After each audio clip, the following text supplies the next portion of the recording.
Stream more, spend less. Let's get it done for 2025. But is that even possible with the rising cost of streaming?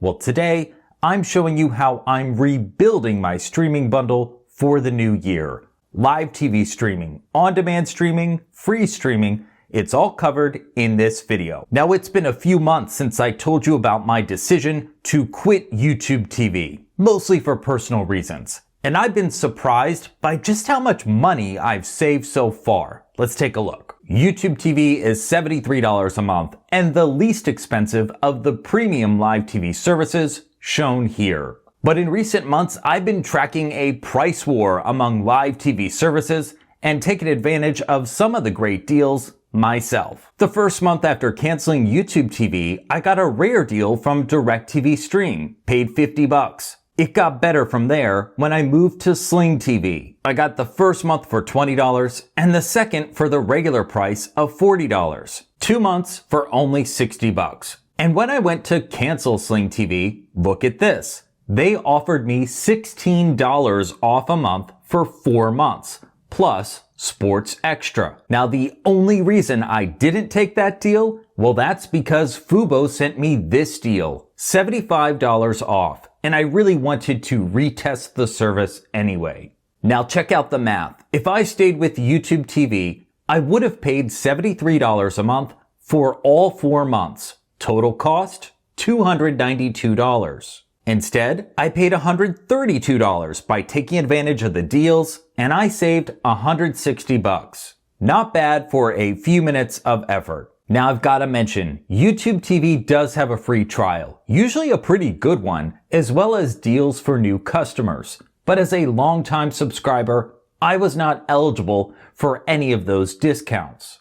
Got a lot more to share today, and before we get to the on-demand services, I want to tell you about the 3 things I learned after canceling YouTube TV and going back into rotating the competing services more often. First, if price and carriage disputes were not factors, DirecTV Stream is the service that I would probably use the most. I really like this app, so I understand why customers who aren't price sensitive and really want their regional sports networks will go toward this service. It has improved a lot, but hard for me to look past the pricing. Second, I don't want to spend $75 a month for background noise. Now let me explain. When I switched from DirecTV Stream to Sling TV, I ended up losing a channel that had become part of my morning routine. I watched it for years, even back when I had YouTube TV. But I was able to find a reasonable substitute with Sling TV, and I really haven't looked back.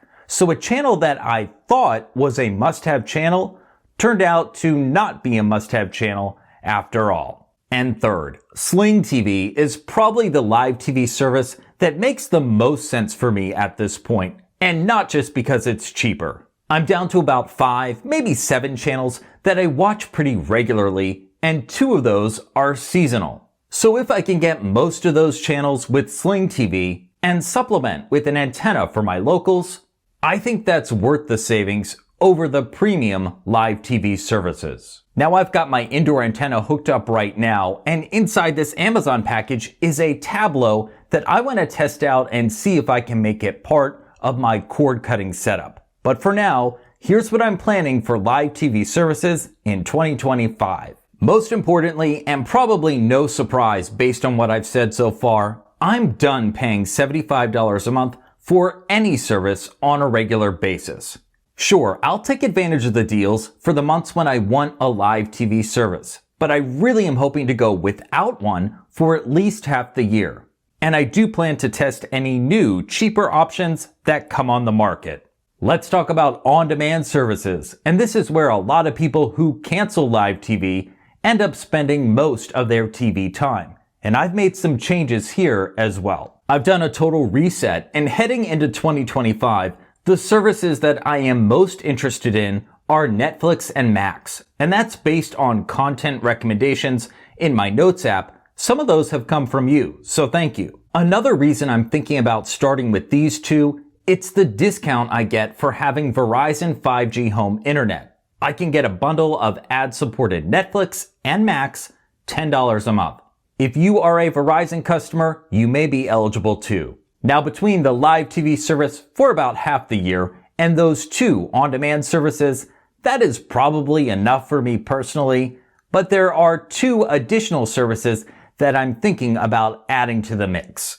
The first is Paramount Plus, and mostly that's because it comes included with Walmart Plus, which is discounted at recording time, $49 for the full year. I canceled Amazon Prime about a month ago, and I'm doing okay so far, but Walmart Plus is a more affordable option for a service that includes free shipping, and I'd get the Paramount Plus as an extra perk. Let me know if you think Walmart Plus is worth it. I'll decide on this one before the deal expires December 2nd. And also Peacock Premium. I know this is a service that people either love or hate. I happen to like it. My yearly subscription recently expired, and since there are some things that I do like to watch on this service, I'm planning to sign up again if I can get it for less than $3 a month. It's one of the services I'm tracking closely for Black Friday on michaelsavesdeals.com. Now that's a lot of on-demand streaming at a very low price. It should cost less than $20 a month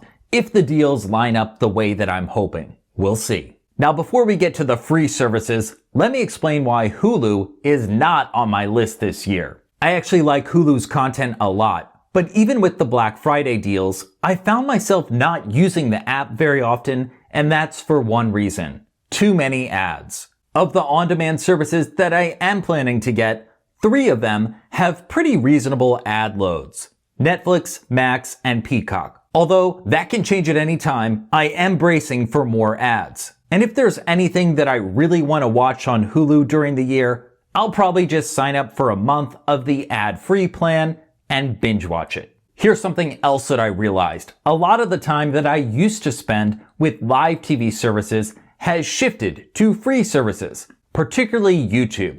And this is where I'm getting most of my background noise from, at least lately.